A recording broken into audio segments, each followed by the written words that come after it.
Living a healthy, balanced life is no small feat, especially when you're a mom. With meals to cook, laundry to load, work to do, and humans to raise, it can be easy to feel like we're in an on-again, off-again relationship with healthy living. But it doesn't have to feel this way. I believe living a healthy life has become way too complicated. What we need isn't a new plan or program telling us what to eat or how to live. We need simple, uncomplicated routines and information that's going to help us live our best, most beautiful life without rules and restrictions.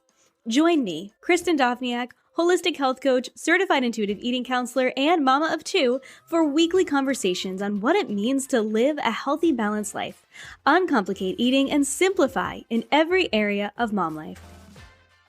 Hey friends, welcome back to the Healthy Balanced Mama podcast. Chris here, and it is early morning. It's actually only 5:30 in the morning, and I am sitting here with my mug of hot coffee, and I just wanted to settle in and have a chat with you guys today. Something that I have mentioned a lot here on the podcast is my hormone journey and my journey to discovering that a lot of the symptoms that I had had throughout my life as a preteen and a teenager were not in my head. And it turned out that they are the symptoms of a hormonal imbalance that I had, and I still have to some extent. It comes and goes, but it's really impacted my life and the way I take care of myself a lot, just knowing that I do have this hormonal imbalance that I just need to be conscious about. And it's been a really interesting journey of discovery when it comes to my wellness and how I can manage something like a hormonal imbalance in whatever season of life I'm in. So whether I was in the season of wanting to get pregnant again, and I'll share with you kind of my first and my second getting pregnant experience within this, because they're very different. And then in the season of not desiring to get pregnant anymore, but just desiring balance and wanting to take care of myself. But as you guys know, I'm all about balance. I don't want to be on anything that's restrictive or anything that feels like a diet, but I also want to take care of myself and my body really well. And so that journey has been really interesting and really revealing, and in different seasons, it's meant different things. And so I thought today I would sit down and I would just share with you guys my own personal hormone journey. Now, we've had several experts here on the podcast talk about hormones. We've had guests talk specifically about PCOS, which is polycystic ovary syndrome, which is something that I struggle with. And we've also had guests talk about thyroid imbalances and Hashimoto's. And we've had guests talk about just, general hormone imbalance. And I'll go ahead and I will link some of my favorite guests who have talked about hormone imbalances, because there really is no such thing as a general hormone imbalance, because our hormones are, many of you probably know, they're chemical messengers in our body. So when we think of hormones, we think of sex hormones, and that is what I am going to be primarily talking about. So for women, our primary sex hormones are estrogen and progesterone, and also LH and FSH. If you get blood tests done, those are often the main ones that they test. But then we also have testosterone and DHEA, which are typically in higher levels in men. But women also have them as well. And when those are imbalanced, that can indicate an imbalance, such as PCOS as well. And then we also have our stress hormones, and those are all related to our sex hormones as well. And then we have metabolic hormones, thyroid hormones. So hormones is a really big topic. And as you guys know, I have a background in nutrition, in holistic nutrition, but I am not a doctor. I'm not a naturopath. I'm not a chiropractor. So I'm not coming at any of this from a medical perspective. So everything that I share today is just from my own journey, my own experience. And anything that I share is not meant to be a recommendation for you. It is just meant to share and to encourage you that in different seasons, we might have to do different things to take care of ourselves and our health, and maybe give you that encouragement and empowerment to seek out answers if you are having question marks around your health, around your hormones, and you might want to go to a practitioner yourself, or like me, maybe several practitioners to really find what works for you. So today I'm just going to kind of take you through the whole journey of my hormone imbalance, my hormone balance, and kind of what has worked for me. For those of you who have listened to the episodes with Dr. Heather Rhodes, she is a holistic pharmacist and a hormone expert, and she is absolutely incredible at what she does. She's so darn smart. If you listen to her episodes, you know this, but if you've ever heard her talk, we did a hormone hot seat last month, or now it'll be almost like a month and a half ago over on Instagram, but she still has it up on her IGTV, and I'll link that in the show notes as well, because she basically took the time to do a mini session with me. And, outside of that, we've also been working together on some projects, and she's given me some guidance on my hormones right now, because as I'll share with you, there have been some imbalances that have popped up in the last few months after a stressful several months and really a stressful year for many of us. Some of my hormone symptoms have popped back up. And so I always have a really incredible practitioner in my back pocket to refer to book sessions with, and to talk to about my hormones. And I encourage you to do the same. She's a great resource over on Instagram. She has some incredible courses. And she is my go-to expert. I think because she's first and foremost science-based and super knowledgeable, but the things that she recommends are also very simple and practical and doable.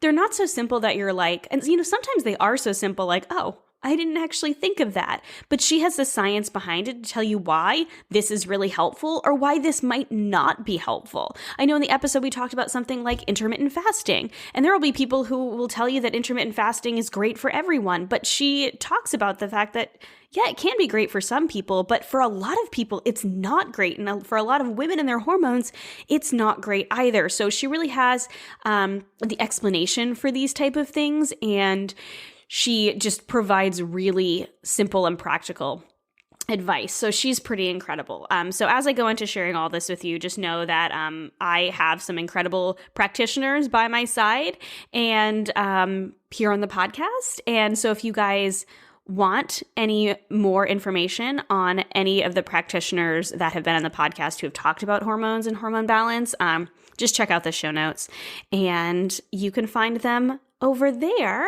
But for now, let's dig in. Let's chat about my journey with hormones, kind of where it all started and where I am now. I'm going to take a sip of my coffee. So I don't actually know the first time. Actually, I might know the first time I heard the word hormones. I remember my mom bought me this book. It was an American Girl book because I loved American Girl dolls, just like my 7-year-old does. I had Samantha. Shout out to other people who had Samantha. I had the OG Samantha too, like with the plaid dress, and I read all of her books, and I wanted to be her in like 1905 or whenever it was, and she had this like beautiful Victorian house. So the American Girl company had these books, and I think they were just called The Body Book. And I think there's 2 now, but when I was like 10, there was only 1. And I think it was called The Body Book for Girls. And my mom bought it for me. And I can't remember if I saw it at the bookstore and I was curious and I asked her to buy it for me, or if she gave it to me. I'm not exactly sure, but I know that in this book, it kind of taught you about your changing body. And it's interesting because there were like actual diagrams of things like, this is what your boobs are going to look like as they change, or this is how to put a tampon in. Like it was very, they were cartoons, right? It wasn't graphic. But it was very interesting for my like 10-year-old self to learn about some of these things, probably even before my mom and I kind of had a conversation about the fact that my body would change at some point. And I remember reading about hormones in that book and them just kind of like explaining there are female hormones and male hormones. And so interestingly enough, that was kind of the first time I remember hearing about hormones. And then, that was it for a long time. And so obviously my mom had a conversation with me at some point about, the fact that my body would change and I would get my period and things like that. And it was all very uncomfortable, as I think it is for a lot of moms out there. And I think it was for many years, because I think that there's been a big stigma around women and periods and around our female bodies for so long. I know that I know that she didn't intend to ever make me feel this way. But there was still a little bit of kind of like secrecy wrapped around our periods and those things that would happen to us.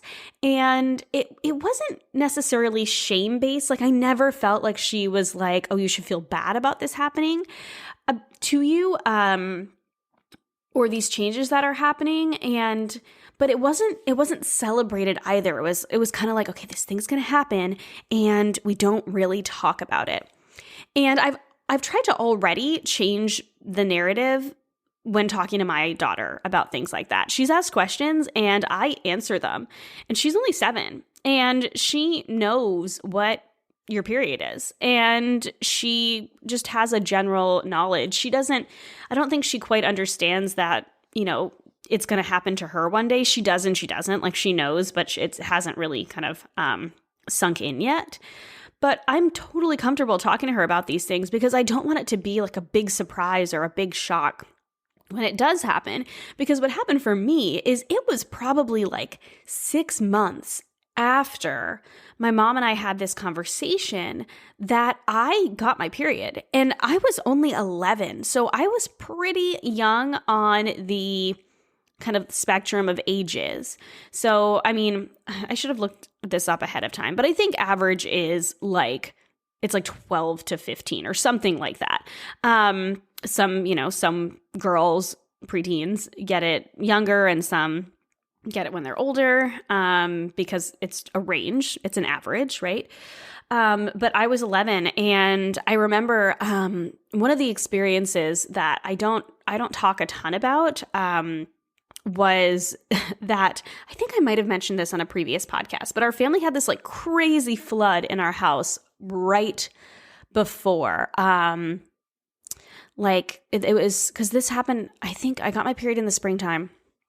And so we had a flood in November in our house, and we were actually displaced from our house for several months for repairs.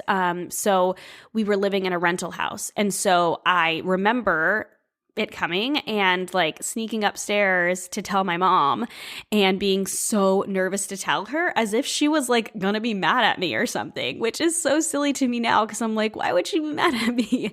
But I know some communities or some cultures celebrate it. Like you get a party, it's a big deal.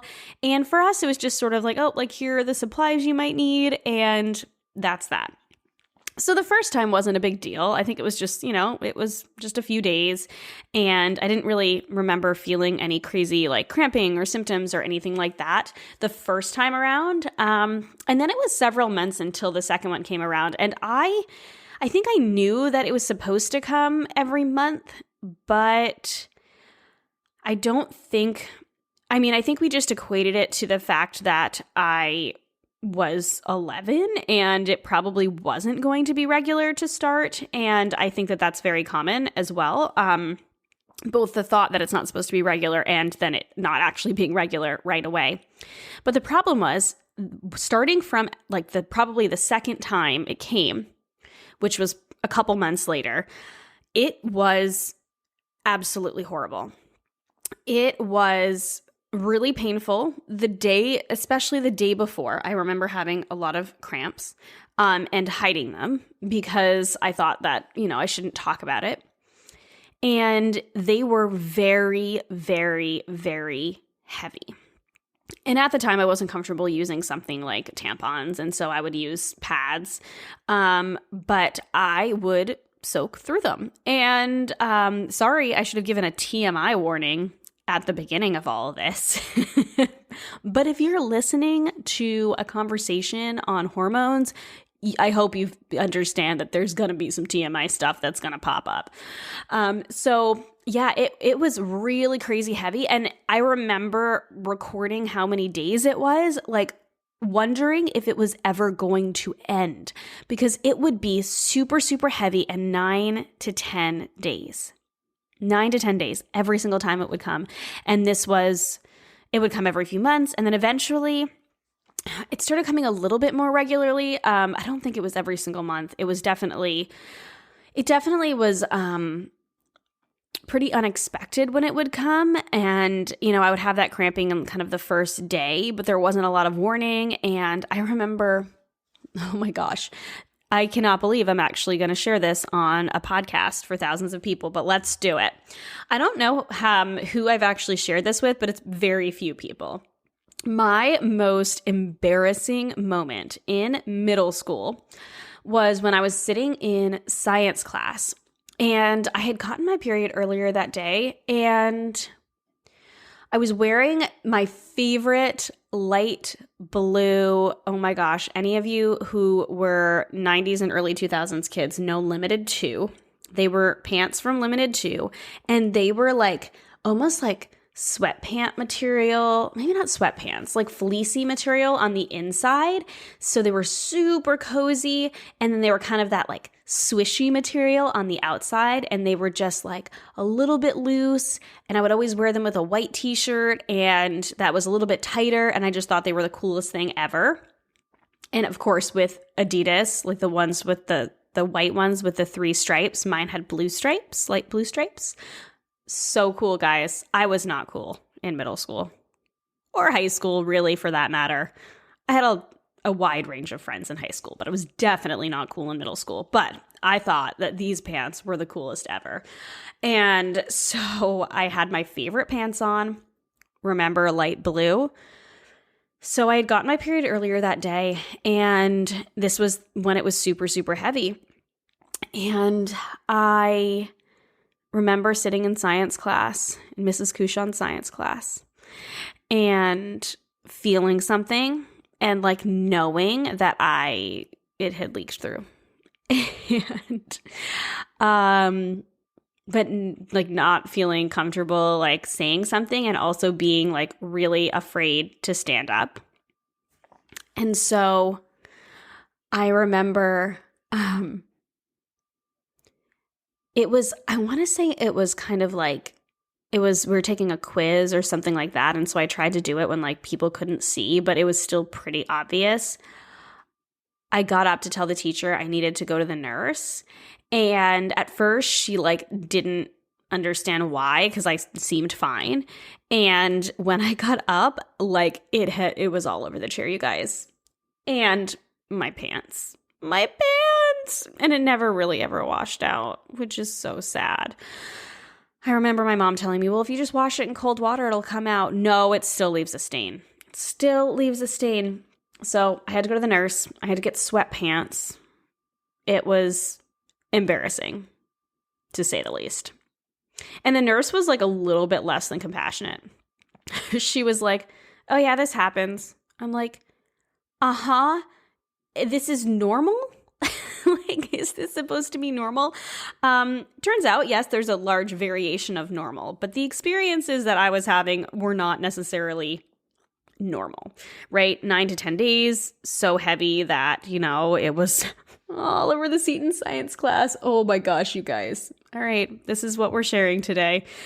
And my cycles being really far apart and really uncomfortable that first day. These are not necessarily normal per se. Yes, it takes some time for our cycles to regulate when we first get our period, but I knew that this didn't seem like what my friends had going on. Because at that point, I only had 1 or 2 friends who had gotten their period, and then they kind of started to get it as they as we got a little bit older. And so I remember talking to them about it and just, like a little bit here and there, because I still kind of felt a little bit of that like secrecy or that little bit of shame around it. But I remember the ones I talked to were like, oh yeah, it's just like, 3 days, sometimes 4. It's not too bad. And I'm like, what are you talking about? It's horrible. It's the worst ever. And that was kind of how I lived until and it evened out a little bit, a tiny bit, but not a ton. But I would literally say no to going out with my friends, to sleepovers, to events, because I was so nervous that I would have an experience and another embarrassing experience, because it was just so horrible for those first several years. And then when I was 16 was the point where I really, really started focusing on my nutrition, and not in a way that was healthy, because I was 16 and I didn't know very much about nutrition at the time. And so I was eating very, very little and exercising a ton at the time, on top of training to get my black belt. So at the tail end of training to get my black belt, I started running and I started going to the gym, and I was exercising oftentimes in the morning, and then after school, I would go to the gym. As soon as I got my license, I would go to the local Y after school. And then at one point, I did lacrosse as well for a short period of time. I was not very good. And so I would do some sort of exercise pretty often. And this very rapidly turned into an eating disorder. And I don't think my family recognized it right away, because, the weight came off kind of slowly to start. That was something else that I didn't mention, that when I was 11, just before my period started, which, by the way, when I share this with you guys, it is very normal. And I think it was Julie Duffy Dillon when we were talking about PCOS. I might be wrong, but we talked about like when girls first start their cycle, or like around that year, it's normal for them to gain up to 40 pounds, because our bodies are preparing to be able to get pregnant. And so we need those extra fat stores in order to nourish a baby. We need to that. This is very normal that our bodies are meant to gain weight. But I went from being a kid who was, just kind of like an average sized kid, never kind of thinking about my weight, to kind of a little bit, chubby, so to speak, by society's standards. I wouldn't say I was overweight at the time. That didn't happen until kind of high school, and I started binge eating. But yeah, I definitely gained a ton of weight when I was kind of like 11 to 12, which just added to my feelings of shame around the fact that I felt like I had developed early in some ways, but then also did not develop early in other ways.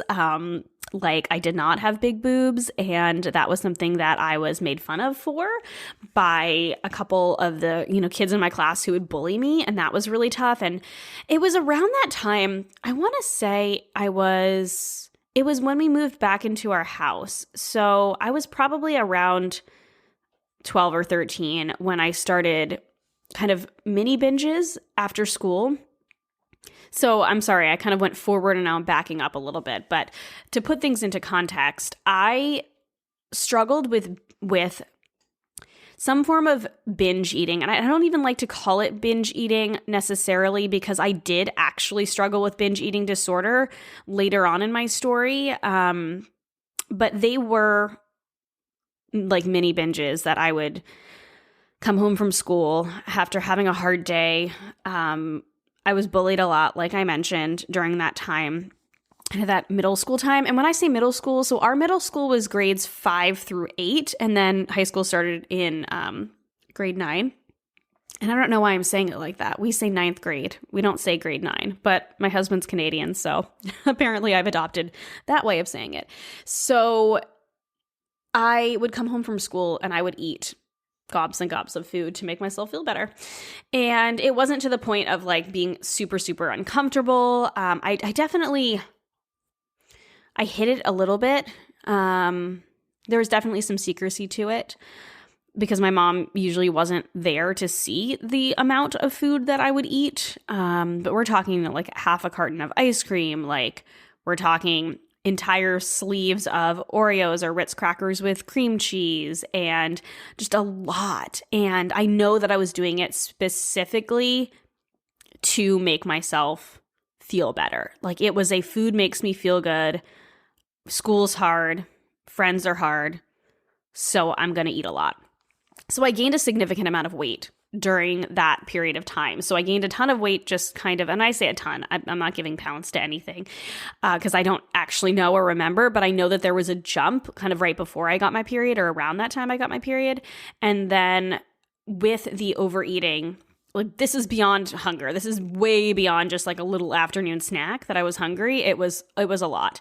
And so I did become overweight for my size according to medical standards. But I was definitely bigger. I'm only 5 feet tall.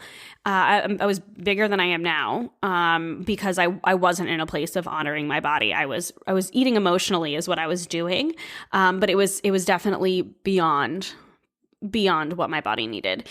And so I had gained a pretty significant amount of weight. And so then when I was 16, I was trying to lose that weight. I think I mentioned in I think it was episode, I can't even remember now, 2 or 3 when I share my story of finding balance, at least at the time, because my story has continued over the last couple of years since this podcast has started. But when I shared that initially, I shared that I had received some compliments from people when I had accidentally lost a little bit of weight at the beginning of my black belt training.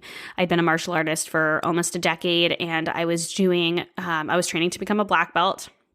And just the extra exercise I was doing, I lost some weight without doing anything.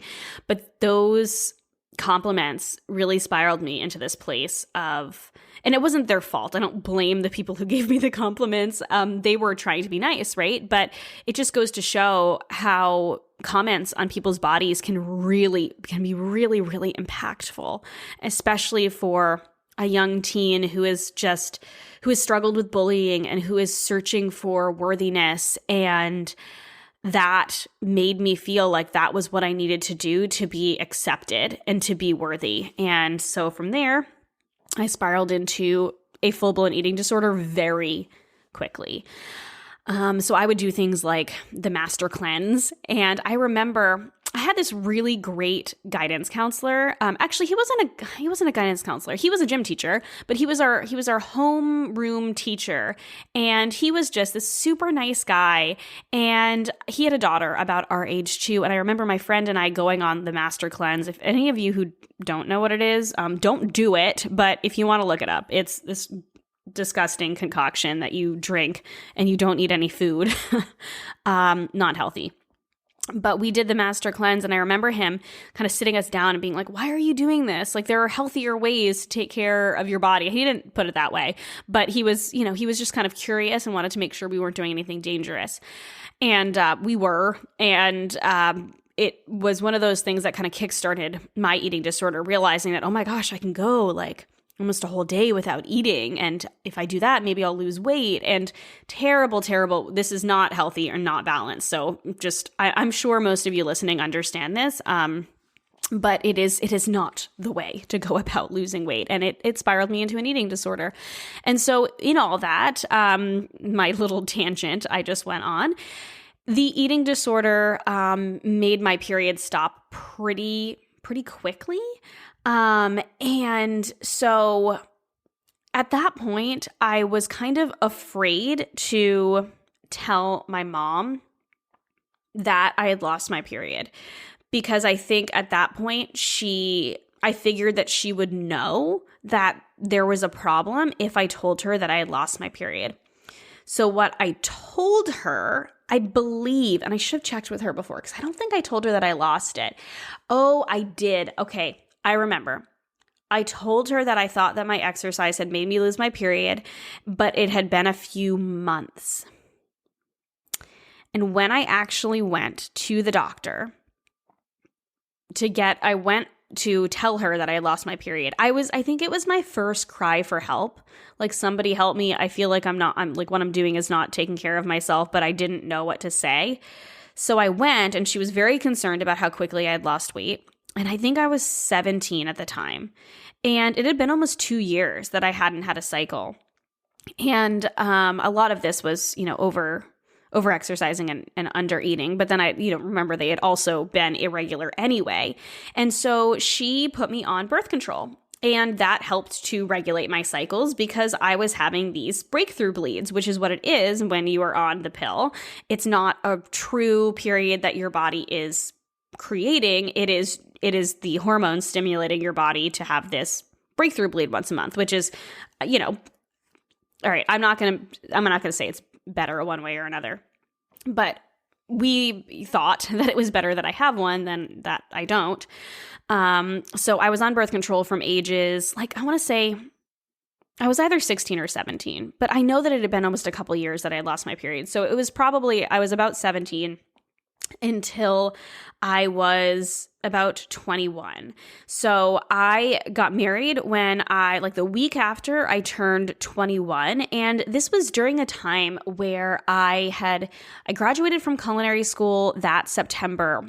And I dove into an internship with a holistic nutritionist who is actually going to be on the podcast in a couple of weeks, which is just so full circle and exciting. So I started interning for her the next spring, and then eventually turned into her kitchen manager for a period of time. But during that, I started to learn about holistic nutrition. And then eventually I went through her culinary nutrition program, and I got several health coach certifications. So I started to learn more and more as I, obviously continued to get older. But the more I started to learn about holistic nutrition, the more I realized that there's more to taking care of ourselves than calories.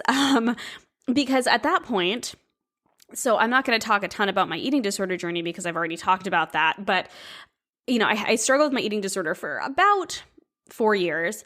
And then I really recovered from it and basically jumped into dating my now husband. And we moved up to Canada just a couple years later. I mean, he moved up after school, and I followed shortly after I finished school. And so I had really only been in this quote unquote kind of normal place with food for a couple years.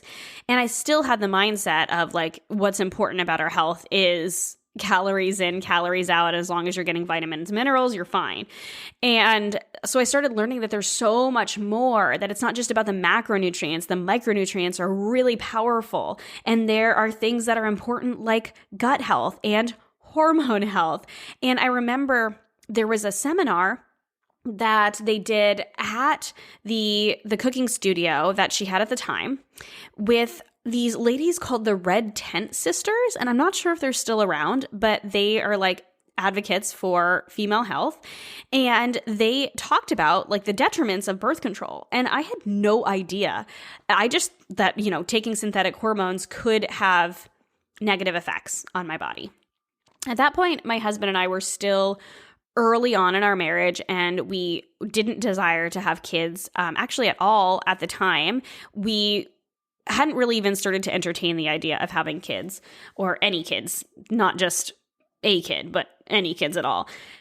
And so I told him I wanted to go off birth control and see what would happen with my body. And he was he was a little hesitant, but we were married, and we knew that if I did get pregnant, it wouldn't be the end of the world. And that what was most important is that I felt better, because I wasn't feeling great. And I really wanted to know what my body was like without being on birth control. And when I say I wasn't feeling very great, I've talked about my kind of gut health journey before. And this was during a time where I was experiencing a lot of gut health issues. And the nutritionist I was seeing recommended, mentioned that hormones might play a role, which they, spoiler alert, they definitely do. Or gut health definitely plays a role in hormone health. So when I went off the birth control pill, a few months later, I got my first period, my first quote unquote normal period again after being on the pill. And it was exactly as bad as it had been. I had super irregular cycles. I had bad PMS the first couple of days before, like way worse than I ever had imagined it was in the past. And I also gained some weight, which was also really uncomfortable because I had struggled so much with my weight in the past, or with my body image in the past. And I had never really honestly done the work of working on my body image. I had healed my body post-eating disorder, but I had not healed my mindset. And that is why I ended up relapsing in my eating disorder several years later, because I hadn't actually done that really important mindset work. My throat was getting really dry. It is terrible, the pollen here right now. My allergies have not been great. So anyway, during that time, like I mentioned, I was working with a clinical nutritionist to get my gut balanced. And he's incredible. And I'd love to have him on the podcast at some point, because he's done some really incredible things in the functional nutrition world. But he really helped me to get my gut health in balance, and also started to educate me on some hormone health too. And working with him really helped me to start to regulate my cycles a little bit more. And I also was seeing a naturopath. So we wanted to have a naturopathic kind of family doctor. And so my husband and I went to see this naturopath, and she did my blood work, and she told me that I had super low progesterone. And at the time, this is a couple years later now, a year later. I'm trying to think of timelines. I think it was sooner than I thought. As I was learning about my hormones, as I was healing my gut, and as I was starting to feel better, we started to entertain the idea of having a baby, is what happened. And I can't even tell you, it was probably like a year or two after this. So we go to see this naturopath, and she tells me that my progesterone is super, super low, and that if I wanted to get pregnant, I needed to work on it to sustain a healthy pregnancy, because low progesterone can result in a pregnancy not sticking. It can result in miscarriage because your body can't create what it needs to in order to sustain the pregnancy. And one of those things is the progesterone plays a role in building the placenta. During the time of not being on birth control, we weren't trying to have a baby, but I do believe that I had a miscarriage during that time. I had what was like the most painful period of my life, along with other symptoms that indicate that it was a miscarriage, because I had felt some potential pregnancy symptoms, but I had bought a test, but the test was kind of inconclusive. It was like very faint, and then it was like a day or two after that I had these symptoms. When I went to the midwives when I was pregnant with Sage, my first daughter, they told me it didn't count because it was not, I didn't go to a doctor or a midwife. So there's no way of knowing if I was actually pregnant and if I did have a miscarriage, or it was just like a really terrible cycle. But it was worse than anything I had experienced before. But it makes sense that if that had happened, my body wasn't ready to get pregnant, because my hormones were very, very imbalanced. But the mindset that I had was, I want to get pregnant as soon as possible. So I was doing some things to kind of boost my fertility. There were some supplements that she had given me, and she had some recommendations for low progesterone, for raising my progesterone. But we were probably seeing her for, oh my gosh, like a couple of months. So we had only seen her, I think we were seeing her like every 2 weeks, when I actually got pregnant. And it wasn't intentional. We were kind of in that phase of not trying. So we weren't intentionally trying, but we had suspected, because I had all of those hormone imbalances that we had already determined, like, okay, your hormones are a bit off, and it seems like they have been for several years. We thought it was going to take me a lot longer to get pregnant. And I remember it was kind of funny finding out too, because we had gone, I knew I was pregnant. Like I had some symptoms, and we had gone to a friend's birthday party at a yacht club, and I remember really wanting to order a beer, but also knowing that I wanted to test the next morning and thinking I might be pregnant. And so I ordered a half beer, and I had it, and we enjoyed the friend's birthday and whatever. And the next morning I tested and it was positive. And I remember like deciding how I was going to tell Nick, and getting, I'm being like super shaky and nervous about telling him. And then all of a sudden realizing I had had a half a beer the night before and freaking out and thinking I had like killed my baby. So I immediately emailed the naturopath, and she was like so excited for me. And she was like, you're fine. Like you haven't killed your baby, but you should probably call an OB or a midwife and make an appointment. So I did. And so I called the local midwife office, and I thankfully was able to get an appointment pretty quickly. In Ontario, where I was at the time, the midwife system is part of the healthcare system, which is really incredible. You can choose an OB or a midwife, whatever works for you and whatever you're comfortable with, and it's all covered in their universal healthcare. So, but it does sometimes take a little bit longer because they're in pretty high demand. So I had 2 midwives that I was working with specifically in this practice, and I would see them on and off. And I did actually end up having one of them at my birth with me, who wasn't even the one that I was hoping to have at my birth with me, because one of them, as I will share, my pregnancy was a really tough experience, and she was a little bit more nervous, and she made me very nervous. And so I'm kind of sad I didn't have the second midwife at my birth, but it all turned out well. But it was a really, really hard pregnancy. And I don't think I associated the fact that like I had this hormone testing done ahead of time that indicated that I had some imbalances. And right from the get-go, it was difficult. So I had kind of the normal morning sickness. Thankfully, I've never done well with vomiting, so I didn't thankfully do a lot of that when it came to morning sickness.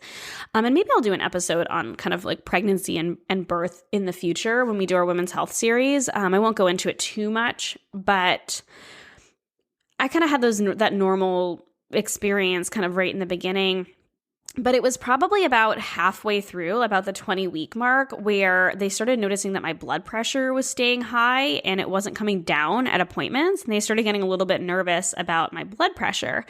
And I was trying to do everything I could to keep my blood pressure down, which was just making me more anxious. So like I would like smell lavender essential oil and take magnesium and like hope that I could keep it down, but it definitely stayed pretty high, and I was diagnosed with gestational hypertension, and they really wanted to put me on medication, but I was like, at that point in my life, I did not want to take medication.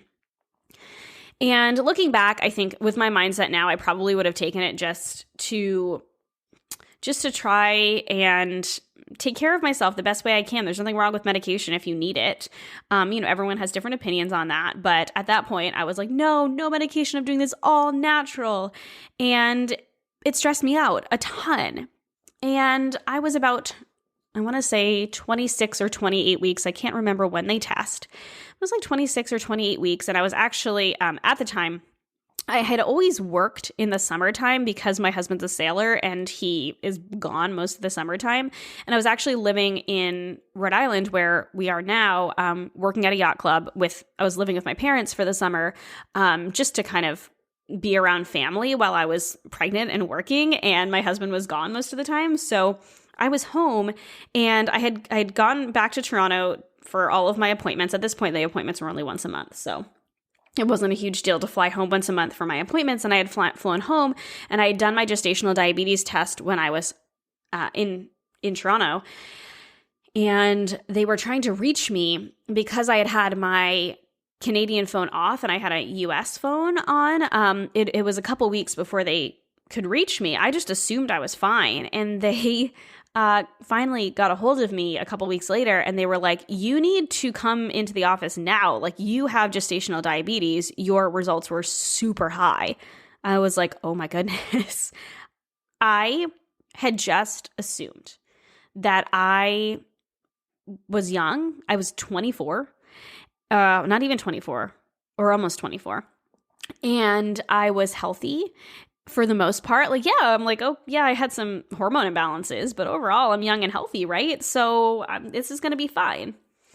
I knew that I had had some of the blood pressure issues, but I had kind of chalked that up to nervousness. I do have white coat syndrome. Like, my blood pressure will always be high when I go into any medical facility. I had a traumatic experience when I was really young, and I think that that is my first memory of being in a hospital, and I think that experience is equated to this kind of white coat syndrome that I have. But in any case, my blood pressure is always high, and then it goes down as I sit. That's typical for me. So I was just like, oh, maybe they just haven't tested it enough, whatever. So I didn't really chalk that up to being anything. And these are not always related, by the way. One does not equal the other. I just happen to have both gestational hypertension and gestational diabetes.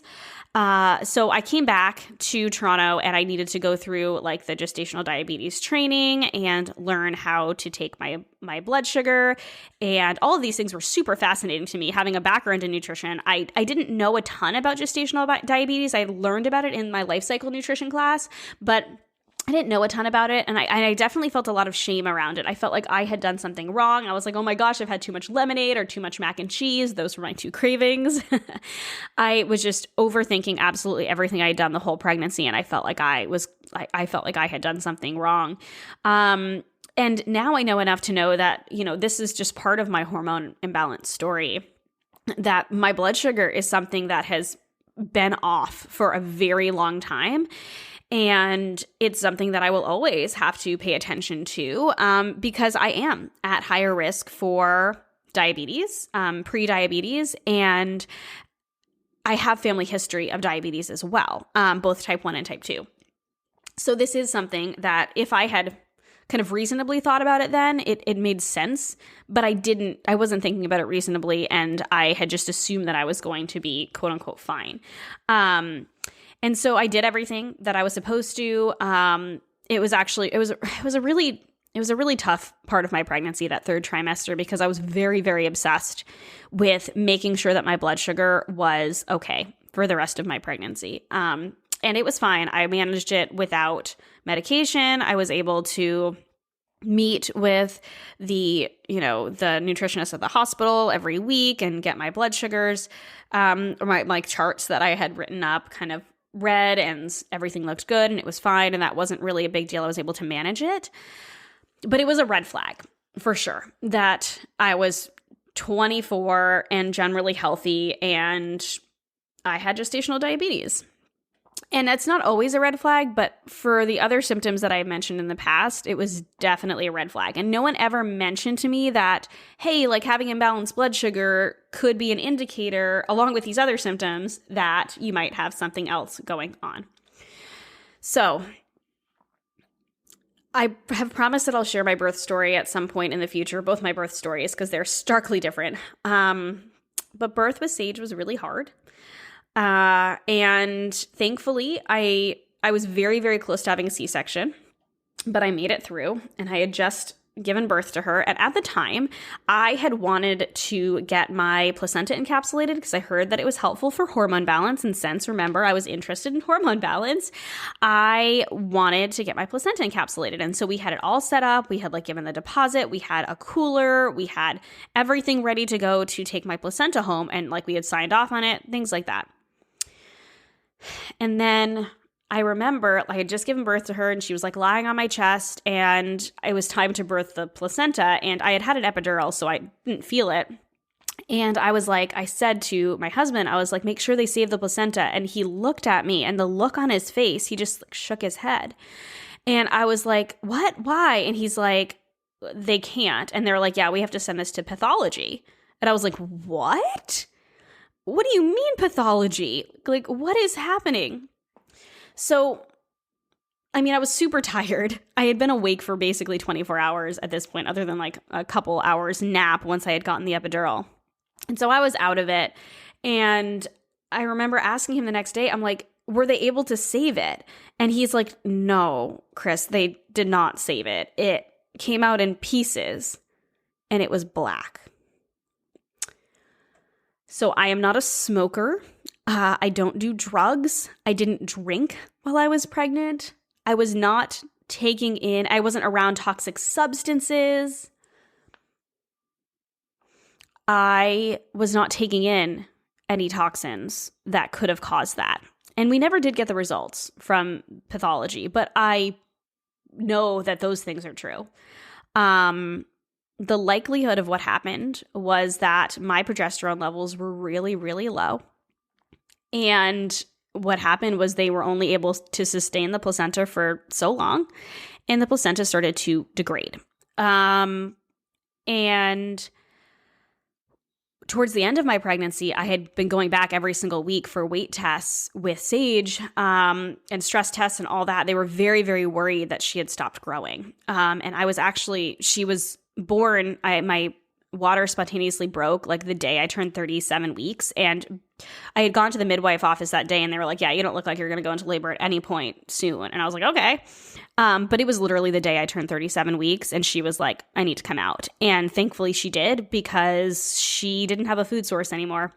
So she's my little miracle baby, because I'm so thankful that my body was like, nope, it's time to get her out, because otherwise she wouldn't have been able to survive in there much longer.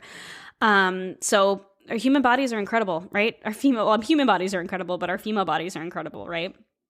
So that was what happened with that. Of course, I didn't get working on my hormones after that, because I had a newborn and a baby, and I was just trying to do what I needed to do to survive and to take care of her. My cycle didn't come back until she was over a year old. I was breastfeeding several times a day, and I did get it back for a few months, but then was the point where I was really relapsing in my eating disorder, and I hadn't really realized it at the time. Again, I talk about this in my story to Finding Balance, but I was in this place of over-exercising and under-eating again, and trying to, lose the baby weight and then beyond. I wanted to compete in a fitness competition, and this wasn't immediate. This actually went on for several years. I didn't compete in the fitness competition until she was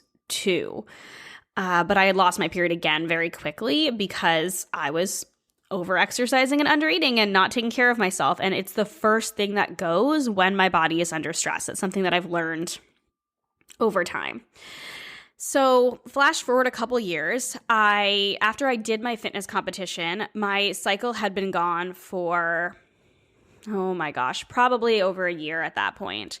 And I thought that once I was done with the fitness competition and I started eating again, I was eating. I was just very much in a deficit. I was not eating enough at all. So I remember wanting to, telling my midwife. So we are now back in the US in this story. I didn't mention that.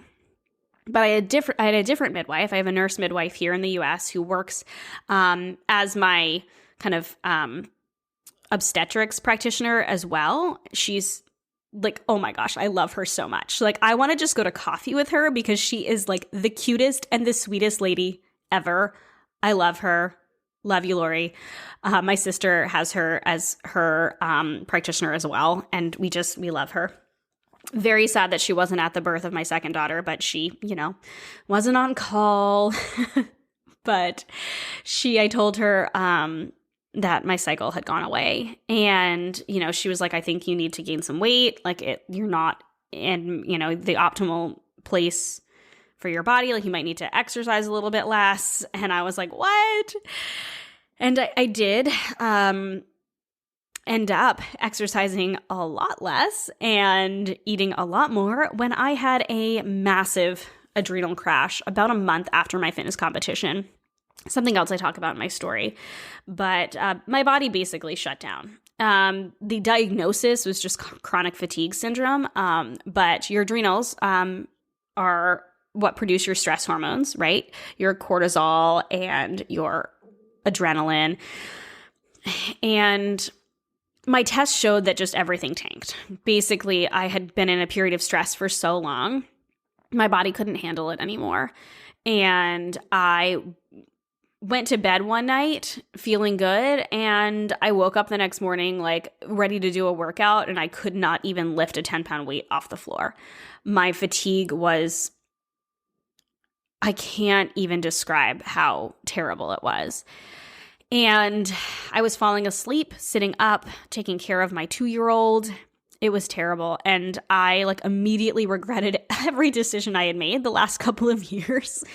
I knew that I wasn't treating my body well. I knew that I had relapsed in my eating disorder, and I was ready to make a change. And that was actually when I discovered intuitive eating. And I started exploring intuitive eating and started eating more. And I went basically no exercise for a period of almost 6 months. I was walking, but that was basically it, which was hard because I was also a fitness instructor. So I was trying to teach classes without doing too much because I couldn't. And I didn't want people to know that I was going through this because I was at that point working as a health and fitness coach, and I wanted people to think of me as the picture of health. And there I was, like, fit from an outsider's perspective, from looking at me, and absolutely a mess on the inside. And I felt completely terrible. So my cycle still didn't come back after several months of this. As I started to feel better, the main portion of my healing was probably about 6 months. And I, was working with my doctor and my nurse midwife. And I was also working with a naturopath, and we did some blood tests. And interestingly enough, the first 2 practitioners, I won't say which of the first 2 practitioners, because I'm just going to leave it at that. I was also seeing a nutritionist at the time because I was trying to get my body back into balance. So 3 of those practitioners looked at my test results and said, yeah, you're a little low here and a little high here, but I mean, there's not much we can do about it. The nutritionist had a couple suggestions about my progesterone, which was in the tank again. My progesterone was so low, there is no possible way that I would have been able to sustain a pregnancy during that time. It was incredibly low. And so I've come to find out my progesterone is naturally very low and my estrogen higher. So that progesterone-estrogen ratio is for me, it's very sensitive. And actually, Dr. Heather Rhodes talks about PCOS, which I'll share in just a second, was what I ended up being diagnosed with. But that your hormones are just basically extra sensitive. Like, that is really the definition of PCOS, is you have extra sensitive hormones. So my blood test results come back, and when I look at them, being someone who is not a doctor or a naturopath, and yes, I had a nutrition background, but I wasn't trained in, I knew what the lab values meant, but I wasn't, trained to interpret them and in that way, right? The training that I had was primarily focused on things like gut health and micronutrients and a lot of general health in that way. And then, of course, I had fitness nutrition training, which really was very, very little on these type of things. So I knew about it. I knew enough to look at my test results and go, oh my gosh, my testosterone levels. So what is supposed to be that male hormone that females still have, but it was 5 times the amount that was within the normal range for a premenopausal woman of my age. I was 26. And my DHEA was like 3 times the normal amount for a woman of my age, which could have been, part of it could have been stress. But when the doctor looked at the lab results, she was like, have you been taking DHEA during your fitness competition or testosterone? I was like, no, I'm not taking steroids. And she was like, well, this is indicative of exogenous testosterone and DHEA.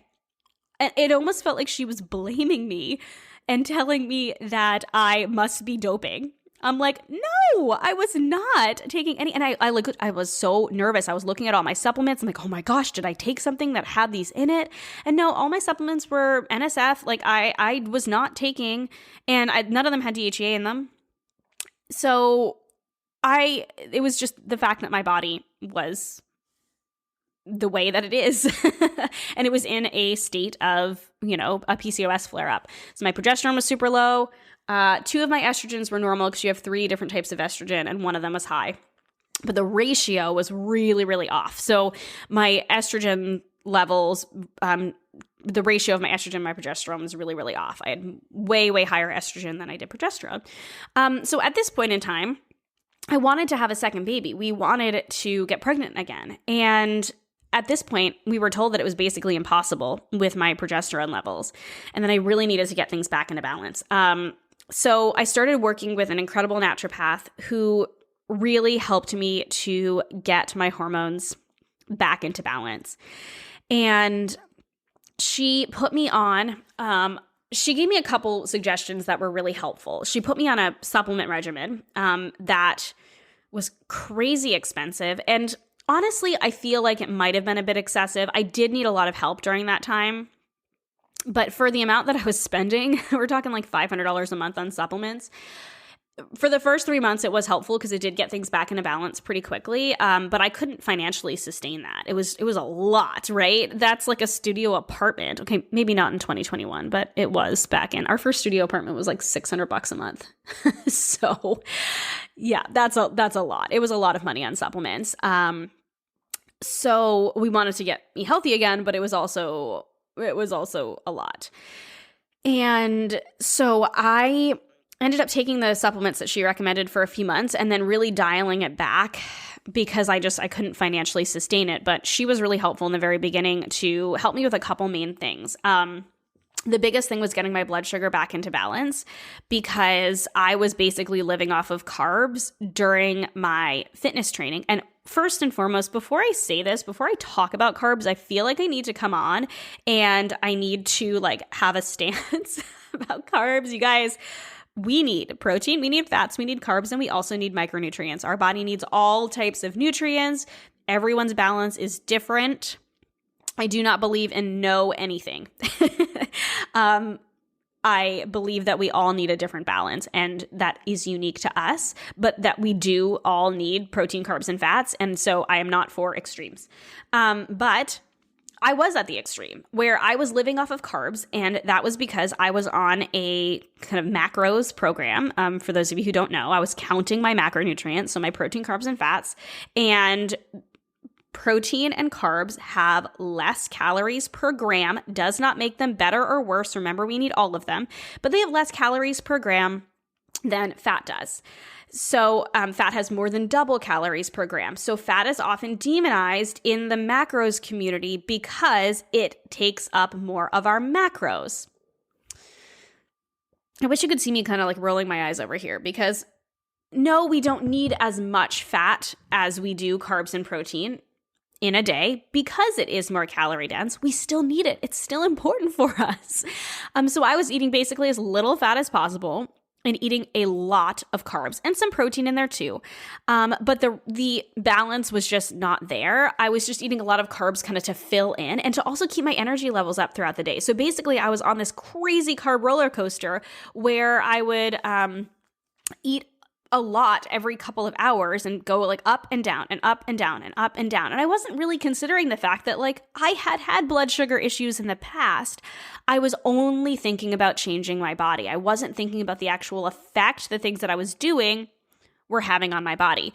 And at this point, I had already started exploring intuitive eating. So I wasn't dieting per se. I wasn't I don't think I was still counting my macros. That was the last thing to go. I was still counting my macros for a long time. I was trying to eat intuitively, but still track my macros to make sure I was on track. I'm sure many of you who have explored the intuitive eating world have been in a similar place. If you tracked macros, it's very hard once you get into that kind of phase. It took me a while to kind of move away from that and realize that that is not the end all be all. There's so much more to that. And so I was on this blood sugar roller coaster. So she was like, all right, listen, needed another water break. I have been talking for over an hour. Wow. Okay, so she said basically, I don't need you counting, tracking, measuring, obsessing over this. I don't want you to obsess over this. I want blood sugar balance to become essentially second nature to you. And so I knew from school years ago that protein was important for blood sugar balance. And I had also understood from having gestational diabetes what it looked like when your blood sugar was imbalanced. So I started just being more conscious about making sure that I was eating protein every time I had carb-rich foods. And for a while, I did track my blood sugar.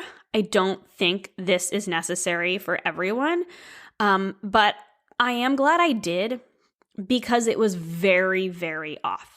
My fasting blood sugar was off, which we already knew from blood tests. It was higher than it should have been for a healthy 26-year-old, almost prediabetes level, like borderline prediabetes. And again, like I'm a healthy and fit 26-year-old, remember? And so, but not healthy at the same time, right? I say healthy because, I didn't have any major chronic health conditions, but my blood results were not showing that I was healthy, and I was also not treating my body really well. I was overexercising. I was undereating. I was focusing only on macronutrients and not on food that was actually nourishing my body, which was so interesting because I had been in this place of really being really intentional about eating nutrient-dense foods for a long time when I was studying holistic nutrition, and then I went as soon as I had that baby and I felt like I needed to change my body, it was right back to the macros. And gosh, you guys, I hope all of you listening understand how important it is to eat based on how you feel and nourishing your body instead of just focusing on macronutrients, because balance is important. Blood sugar balance is a huge part of my story, and it's important for all of us for many reasons. Balancing our meals helps to balance our energy throughout the day because we're not having those blood sugar spikes and drops. It helps to balance our focus and to feel focused throughout the day and to not have brain fog. It helps to balance our mood when we have blood sugar spikes and drops. It affects our mood. It affects our cravings. We don't have crazy cravings when we're not, and we avoid being hangry when our blood sugar is balanced. There are so many benefits to blood sugar balance, and I talk all about this in Balanced Eating Essentials because I talk about the 7 essential habits of balanced eaters, and one of them is learning how to balance your plate. And the reason why we do this is to balance our blood sugar. And so a couple things that helped me were the terms she used was don't eat naked carbs, which I love. And it does seem like a rule, right? But it's been one that hasn't felt too difficult for me because it just became something that was just a practice, right? So typically if I'm going to eat something that has carbs in it, I'm not just going to eat a bowl of rice by itself or an apple or a banana by itself. I'm going to have the apple or banana with peanut butter or almond butter, or the rice is going to be a part of a meal. I don't know why I would just eat. You know what? I wouldn't just eat rice by itself, but I would eat plain rice cakes because they were only carbs and so they were low calorie. Remember those low calorie, low fat days? Yep. Rice cakes, gross. I would eat rice cakes with fat-free strawberry cream cheese on them, and that would be like my dessert at night. Oh goodness, I love intuitive eating. Unless you really love that, I didn't. I just wanted something sweet, and that's all I would allow myself to have. So not cool. This is not during my hormone healing phase. This was way before when I was counting macros. So she taught me, don't eat naked carbs. So just make sure that you're eating some protein in your fat with your carbs and get lots of fiber. And so that was my focus. My focus was just eating more vegetables. It was eating more vegetables and more protein. Those are my 2 main objectives. And when I made that switch, when I switched to half my plate is vegetables I was not looking for perfection. Remember, I was still working on learning about intuitive eating, but also in this place of healing my hormones. And you guys have heard me talk about the fact that I love the intuitive eating world, but there are some things about it that are really difficult for me because sometimes it feels like it shuns health and doing what feels right for us.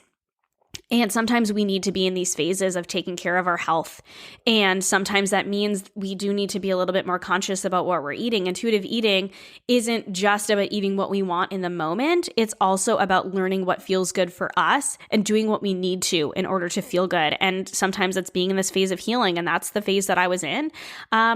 And honestly, when I really dove into the intuitive eating world more deeply after I had, which I'll talk about, but after I had my second daughter, I lost a lot of this balance.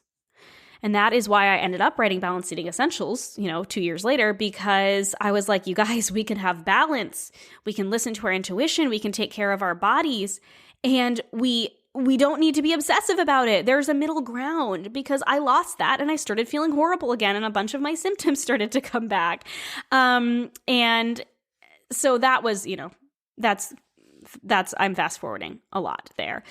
But I'm going to get off my soapbox and just share with you. So she really helped me over a period of about 6 months get my hormones back into balance. And number one was blood sugar balance.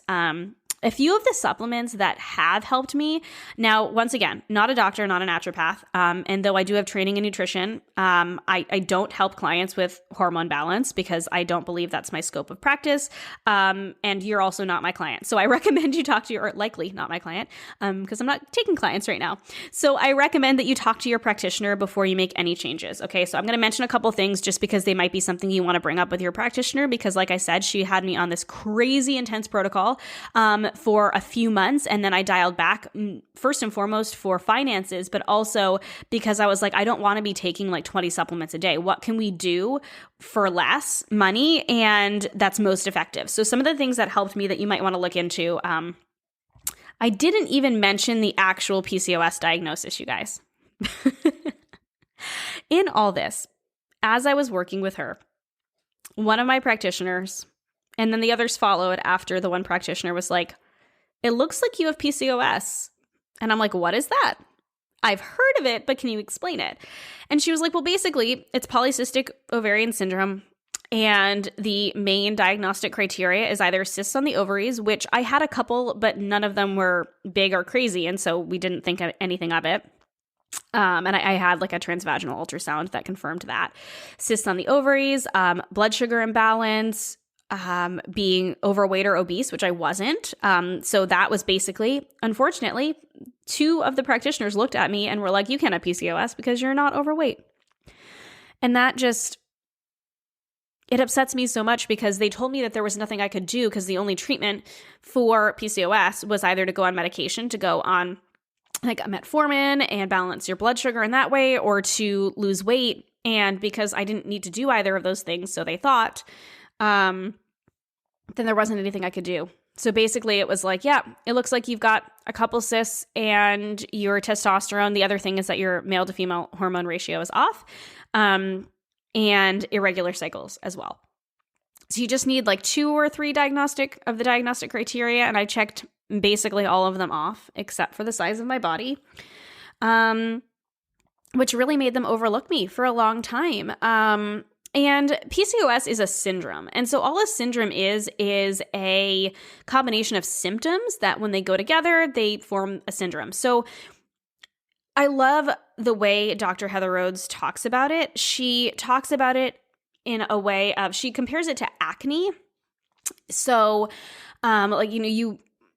if you are somebody, you might be somebody who's prone to acne, but you don't always have acne. For most people, they don't. It kind of comes and goes. It flares up and it kind of ebbs and flows. And that's very much been my experience with PCOS. That was probably the biggest period of time where I could actually see in the blood test results, I'd had this crazy adrenal crash. I had gained a ton of weight really rapidly after my fitness competition, which was, probably my body's response to the restriction. But all of this to say is that I was diagnosed during that time, and my biggest goals in working with a naturopath were to get my adrenals back in line, to get my cortisol levels back, and to get my PCOS under control so I could get my cycle back, so I could eventually get pregnant again, hopefully get pregnant again.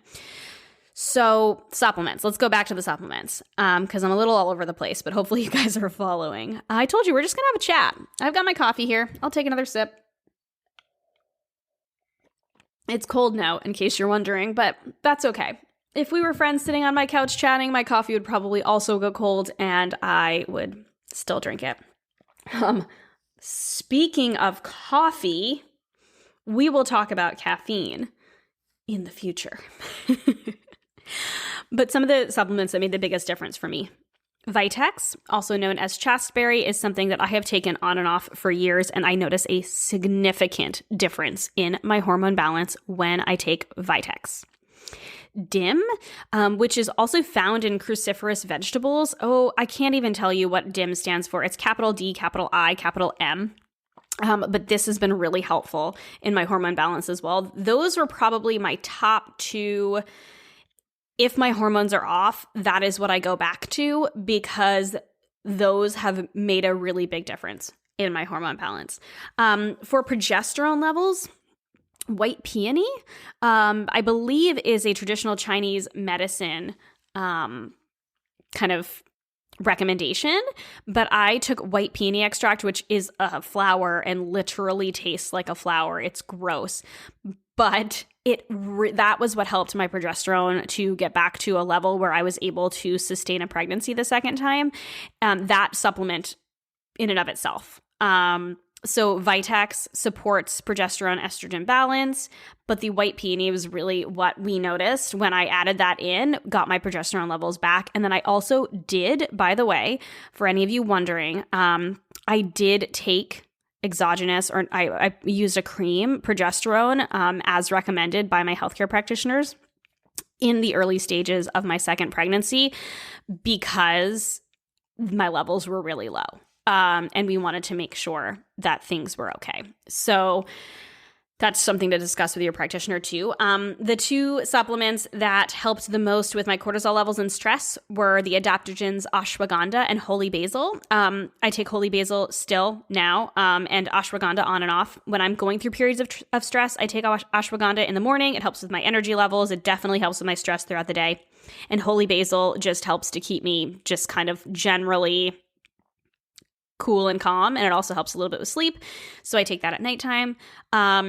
Magnesium, I notice a difference in my anxiety if I don't take magnesium. So right now I'm taking the Ancient Nutrition Magnesium, and this is a recommendation that I am comfortable giving for most people. Obviously, check with your practitioner, but most of us are deficient in magnesium. And magnesium can make a big difference in our anxiety, and it participates in over 300 different actions within the body. So if we're deficient, magnesium is something that a lot of us can benefit from. And so I like taking that for my anxiety levels. I notice a big difference with taking magnesium as well. Other things that help. So number one, getting my blood sugar in balance, focusing specifically on fiber and protein. And minimal exercise during this period of time. For, like I mentioned, for about 6 months, I didn't do any cardio other than walking. I took it really, really easy. Eventually, I started adding in some strength training again, or it was yoga, and I started adding in a little bit of strength training. But I took it really, really easy. And then also I took it pretty easy through my second pregnancy as well. I did a little bit of running because I am a runner and I love to run at the beginning of my second pregnancy, but then I had some pelvic pain, and so that went away pretty quickly. But I was very, very conscious, and I did a prenatal program. I can't even remember what it's called now, like a strength training program that I did during my pregnancy as well. But I know for my body that as much as I love to move and I love to exercise, I was a personal trainer and a group fitness instructor for years. I need to, for my hormone balance, to be really careful about that, to be really just conscious about what is working for my body and what isn't. And as Dr. Heather has taught me, it's important to time the exercise that I do around the different phases of my cycle as well. And that's something I can talk more about in the future when I tell you guys kind of about where I am now. And the other thing that's been really helpful, it seems kind of silly, but hydration. It's not silly. We know that we need to hydrate, but hydration and then also making sure that I'm getting enough electrolytes has made a really big difference. I like the Ultima electrolytes. And so especially when I'm doing more running in the summertime, I take electrolytes pretty much every day, once a day, to help with my hydration as well. So we are very long right now. But you know what? Let's just quickly talk about the fact that I was able to get pregnant with my second daughter. And it was worlds different than my first pregnancy. So I told you I was in a period of healing for about 6 months. And it took us about 7 months to get pregnant with her, which was hard mentally. And I know that it is not a long time for a lot of people. I know that I have a lot of friends who struggle with infertility. I have friends who struggled with infertility for 7 years.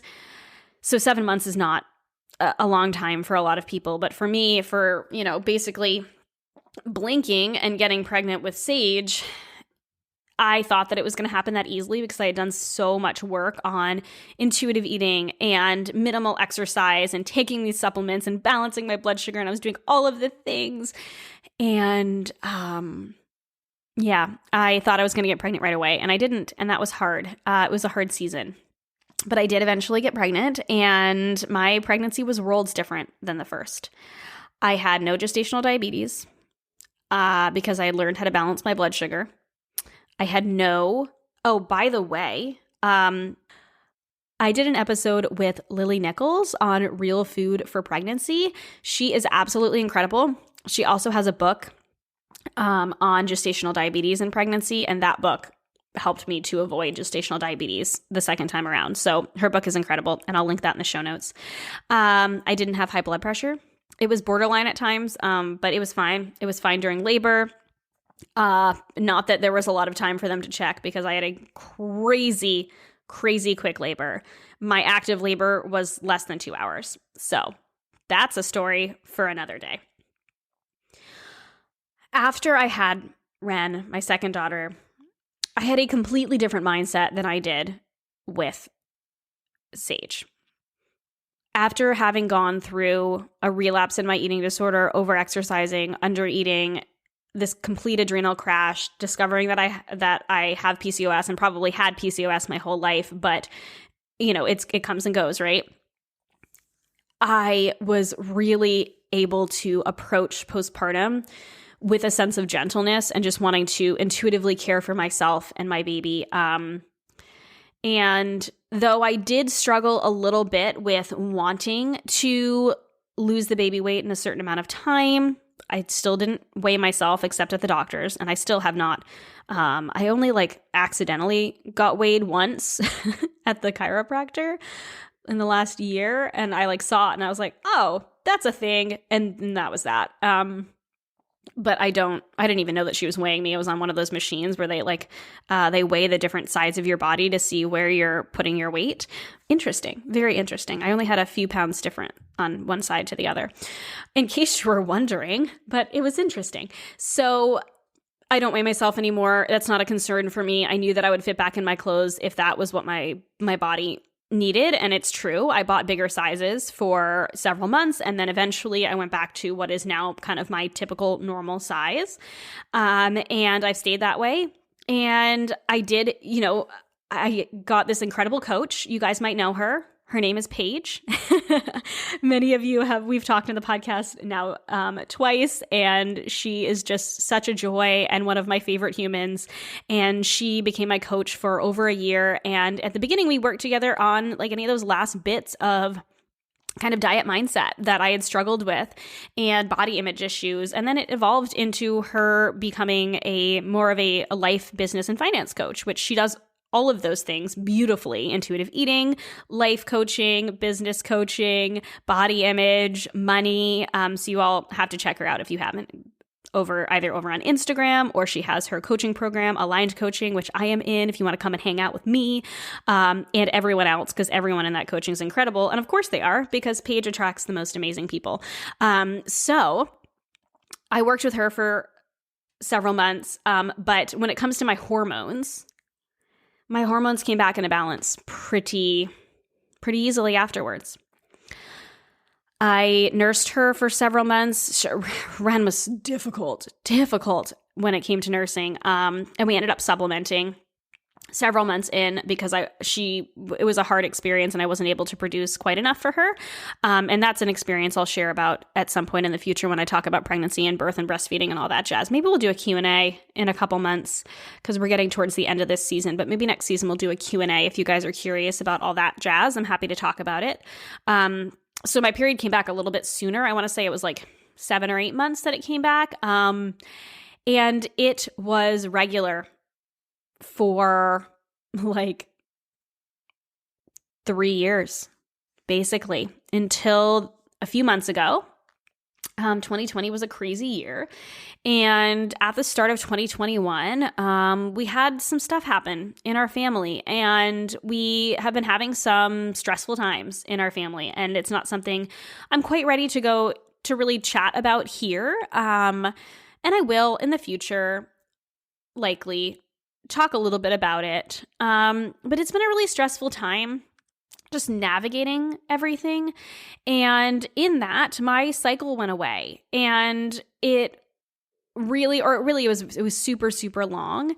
And it kind of scared me a little bit because I'm like, oh my gosh, all of this work that I did to balance my hormones, and then my hormones were balanced because I was not over exercising and eating enough and taking care of myself and still taking the supplements I knew that felt good. And I was doing all of those things.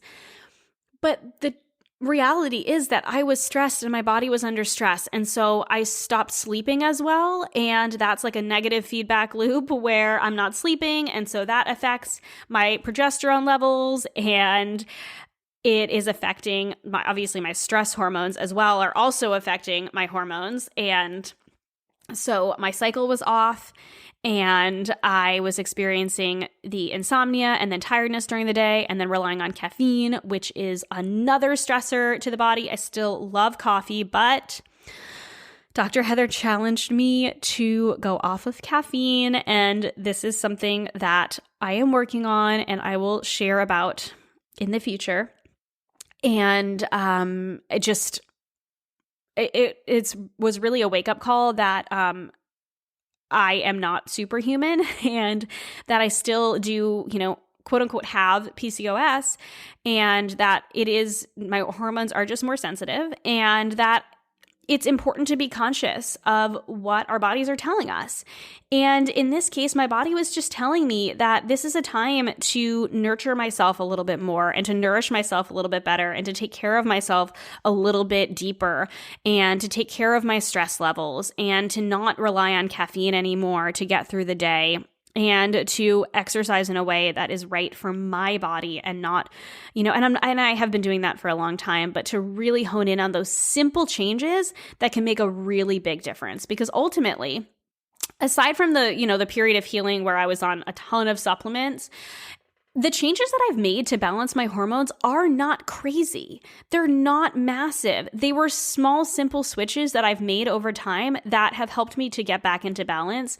And that's what I love, is that our bodies are so adaptable, and our bodies desire balance. And our job is just to listen, to tune in, and to give our bodies balance in the best way that we can. So some of the things that I do on a regular basis now to actively take care of my hormones are, like I mentioned, I still take holy basil and magnesium for my anxiety. And I do love those. And those are things that you can talk with your practitioner and decide if they're both available over the counter, but decide if those are right for you. And, they're not going to interact with anything that you're taking. And I also love ashwagandha when I'm in periods of stress, and I take that in the morning. That's an adaptogen. My sister's actually started taking it too, and she's noticed a huge difference. Staying hydrated, especially with electrolytes when it gets warmer. Keeping my blood sugar balanced is just a massive game changer. And for me, this just means a lot more fiber, a lot more veggies. I eat carbs, but I don't pile them on. And I eat a lot of protein and some healthy fats thrown in there. And I don't overthink it. I create meals that are lots of veggies, protein, carbs, and fat. That's what I do.